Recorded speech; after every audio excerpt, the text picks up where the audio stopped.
In a quiet Michigan suburb, on a fog-drenched October morning in 2013, a frantic 911 call shattered the silence. That voice belonged to 17-year-old Claire Halbridge, the only survivor of what would be known as the Monroe Street Massacre. 4 bodies, 2 parents, a younger brother, and a family friend who was never meant to be there, all murdered in the Halbridge home, sometime after midnight. Only Claire survived. And with her, one statement.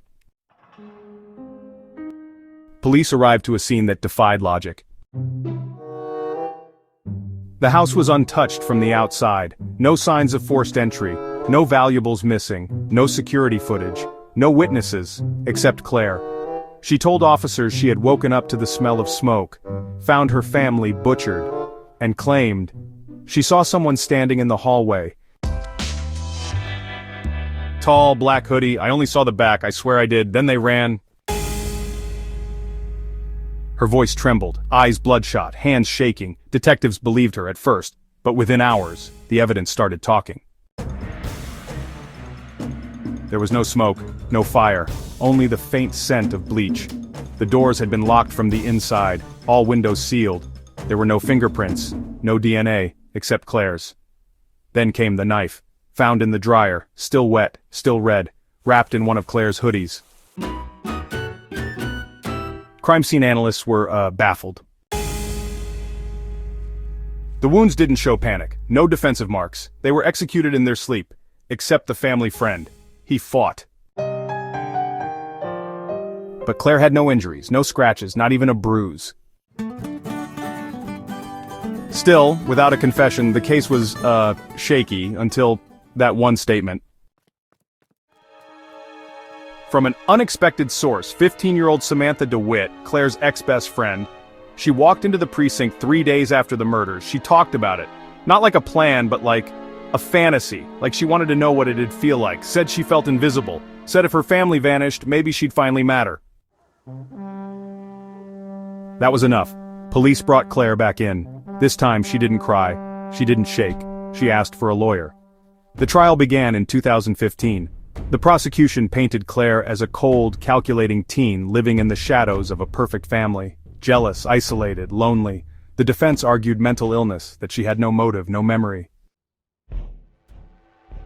The jury took 7 hours, the verdict guilty, 4 counts of first-degree murder, 1 life sentence, no parole. But here's where it all turns. 6 years later, a letter, received by Detective Marla Ingram. No return address, inside, only 5 words. You punished the wrong one. Fingerprints untraceable, ink commercial grade, paper common, and then, the knife. The one found in the dryer, it never matched the wounds. Another blade, never recovered, would have. A FOIA release revealed an overlooked detail, a strand of blonde hair clutched in the family friend's hand. Claire had dark brown hair, a hair never tested. Claire remains in prison, still refuses to speak. Her cell walls are bare, no visitors, no appeals. But the question remains, was she a teenage killer, or the only surviving witness to something darker? One survivor, one statement, one life sentence, and maybe, one unsolved truth. This is Vanish Whispers True Crime. Subscribe for more untold stories because sometimes, the truth disappears. Gap-1.5s.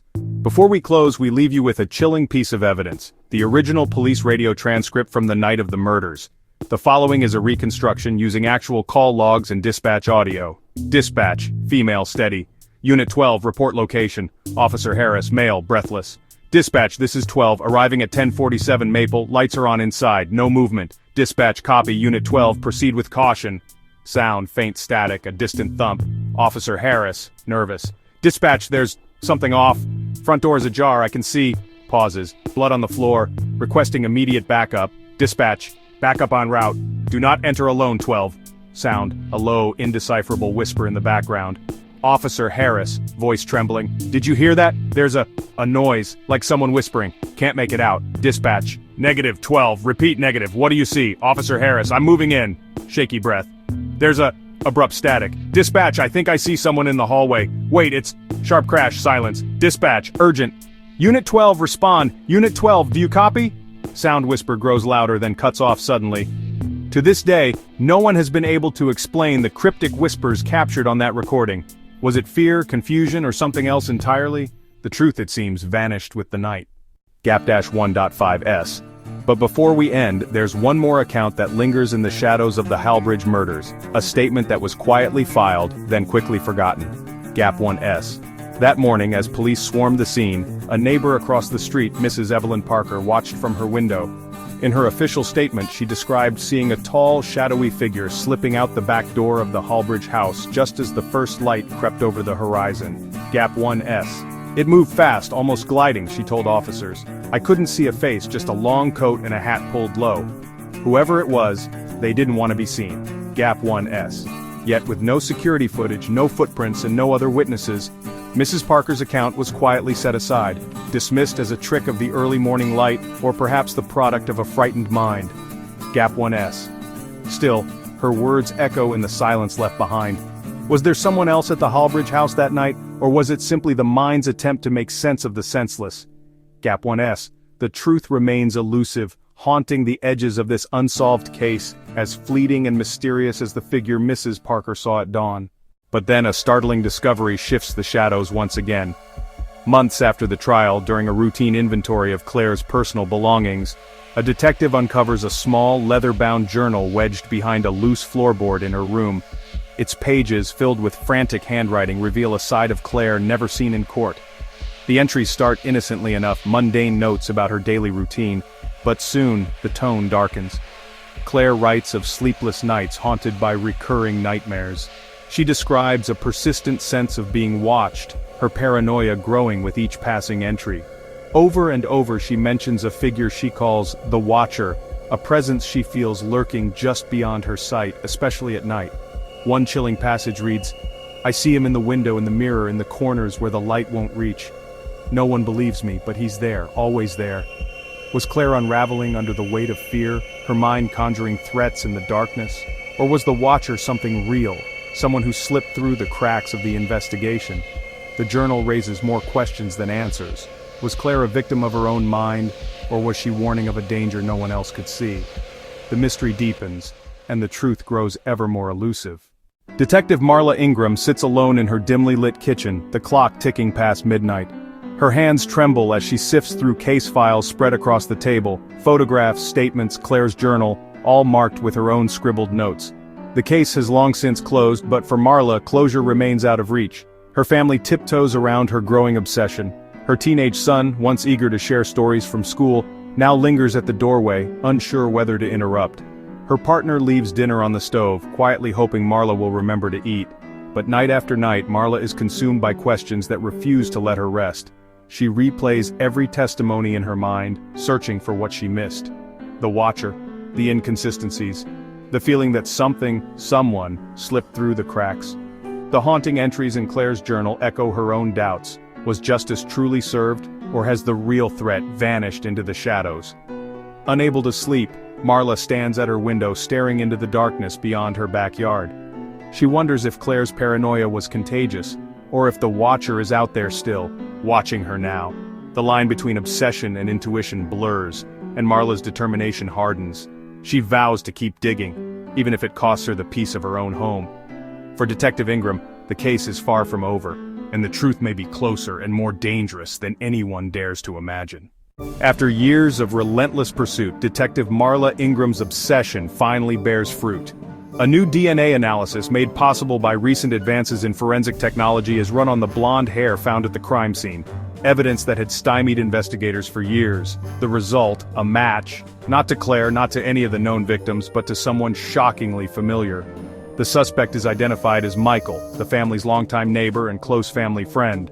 The revelation sends shockwaves through the community and devastates those who thought they knew him best. Summoned to the station, Michael's composure crumbles under the weight of the evidence. In a tearful confession, he recounts a night gone tragically wrong, an argument spun out of control, an accident he tried desperately to cover up. Fear drove him to manipulate the scene, and guilt silenced him as Claire was accused and convicted. As the truth emerges, Claire is finally exonerated. Tears of relief and grief mingle as she steps into the sunlight, a free woman after years of wrongful imprisonment.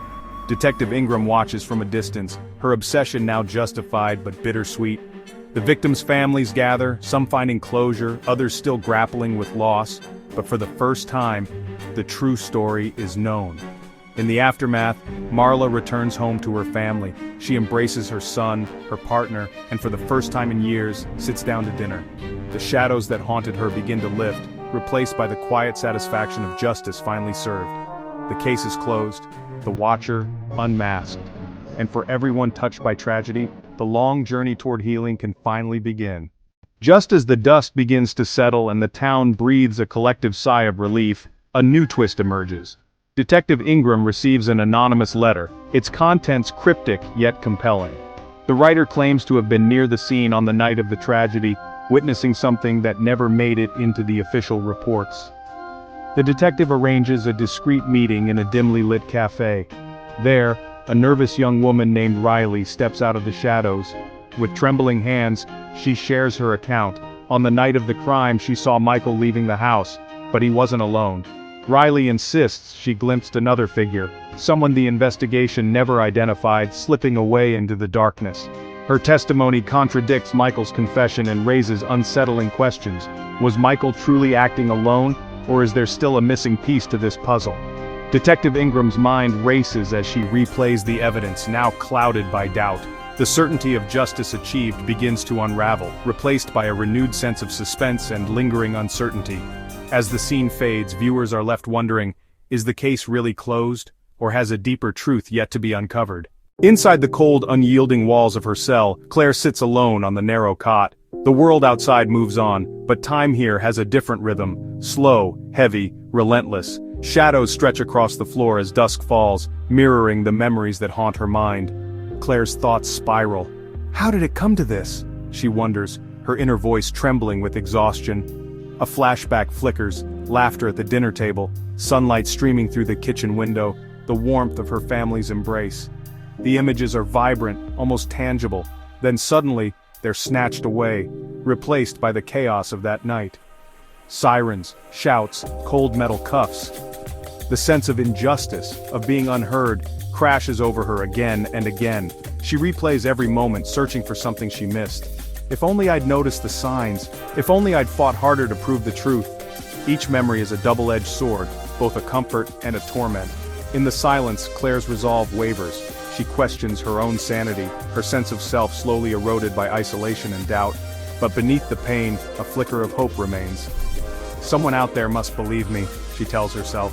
The memory of her daughter's laughter, the echo of her husband's voice push her to hold on, if only for another day. As the flashbacks fade and the night deepens, viewers are drawn into Claire's world, a place of heartbreak, endurance, and a fragile, persistent hope that the truth will one day come to light. As the case files gather dust and Claire's hope flickers in the darkness, a forgotten box of evidence is retrieved from the depths of the police archives.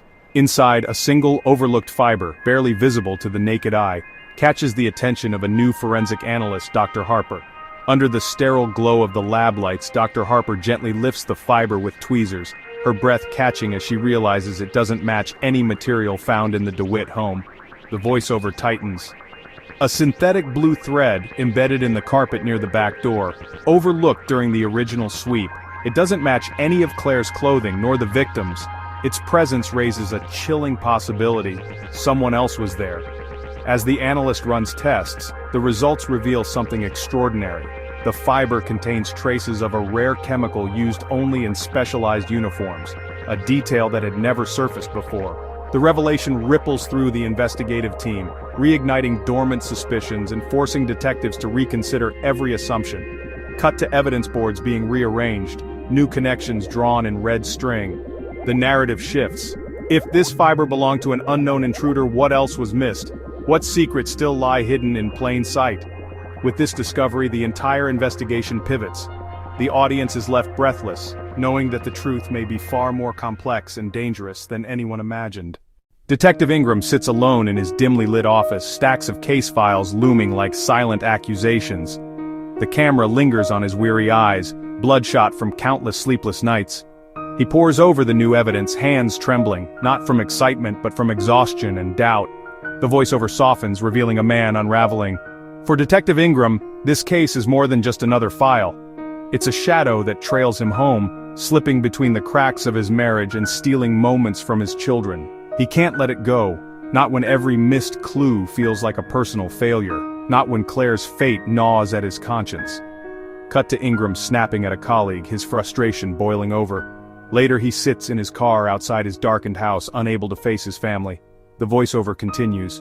Obsession has its price. Ingram's judgment blurs as he pushes allies away, chasing theories deeper into the night. Every new lead is a lifeline and a chain. The camera pans over his cluttered desk, filled with coffee cups, scribbled notes, and a photo of the victims. The fiber discovery replays in his mind, looping endlessly. As secrets unravel, Ingram must confront not only the case but the toll it's taken on his soul. In the search for truth, he risks losing himself. The music swells, leaving the audience with a sense of empathy and unease, a detective on the edge and a mystery that refuses to let go. And so, as the dust settles over broken lives and fractured truths, the case of Claire and the unsolved murders remains suspended, caught between justice served and justice denied. Detective Ingram, haunted by the ghosts of his choices, stands at the edge of closure, but the answers slip through his fingers like smoke. Claire's silent struggle echoes behind prison walls, her innocence or guilt forever entangled in doubt. The victims' faces linger in faded photographs, their stories unfinished, their voices lost in the clamor for resolution. As the camera glides through empty hallways, abandoned evidence rooms, and the quiet streets where it all began, we are left to wonder, did the system fail, or did it reveal the uncomfortable limits of truth? Ingram's descent is not just his own, it is ours too, as witnesses to a story with no easy ending. What is justice when every fact is shadowed by uncertainty? What becomes of those left behind when the world moves on, but the questions remain? The case may be closed, but the echoes endure, reminding us that sometimes, the greatest mysteries are not the ones we solve, but the ones we learn to live with. In the end, truth, like dawn, breaks slowly. 6 months after Detective Ingram's resignation, a breakthrough arrives. A forensic re-examination of the overlooked fiber matches a suspect long dismissed, Samantha DeWitt. The hidden journal, once cryptic, is decoded, revealing Samantha's confessions and motives, piecing together the puzzles that haunted the case. The real perpetrator is brought to justice, and Claire, after years of wrongful imprisonment, steps into sunlight, her name finally cleared. Detective Ingram, older and forever changed, visits Claire. There are no apologies, only quiet understanding between two souls who bore the weight of the unsolved. The victims' families gather for a memorial, where names are spoken, stories honored, and grief finds its place beside hope. As the camera pans over the city, now bathed in the soft glow of evening, the narrative settles. Sometimes, justice is slow, but it is not silent. The echoes fade, replaced by the hard-won piece of truth. Our story ends not with darkness, but with the promise that even in the deepest shadows, light will find its way through. Thank you for walking this journey with us.